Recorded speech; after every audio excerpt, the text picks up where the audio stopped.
Fa la foto. Pollo si chiama. Sì, il pollo che 4 ore fa? è 5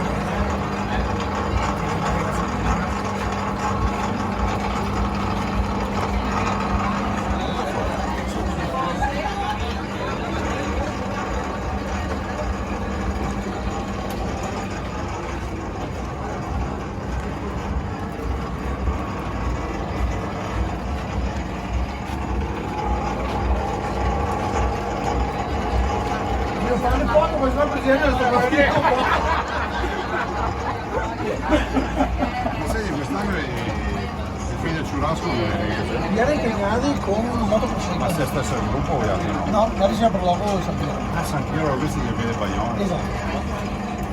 Io ho visto queste Zolli e il prossimo anno lo dico Però spiego la situazione. sì, vado a fine fai presidente, l'altro lo fa. Al churrasco una roba importante.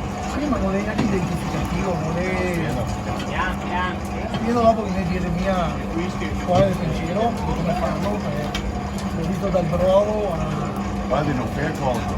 preparare. Sì, no, di sale, pepe, e vino e limone. Birra niente. C'è una da troppi grandi, vero? È tan grande il team, perché tanto qua sul vero che conosco lineare abbastanza alte. Ciao Alberto! Quante persone mangiano con questo spielo?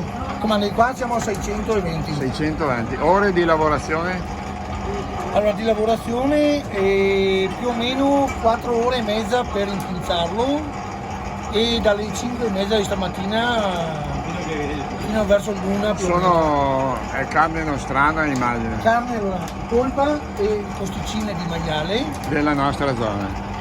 comprate nella nostra zona. La Guai. tracciabilità ce l'ho alla macelleria in poi. Totale tracciabilità. Pollo dello spante di Casala. Oh, guarda che- Lo spalla troppo.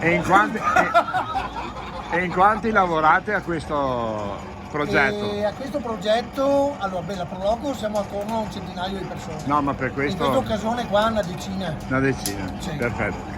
Però è importante, oltre che il fatto della carne, le ragazze che preparano il lardo con la salvia. Abbiamo Oh. di pezzo, Lardo e lardo e sale. salvia. Bene. Sai che assomigli un po' a De Niro? Me l'hanno già detto, di Ecco, piatti Robert sul De progetto Niro. parole di miei che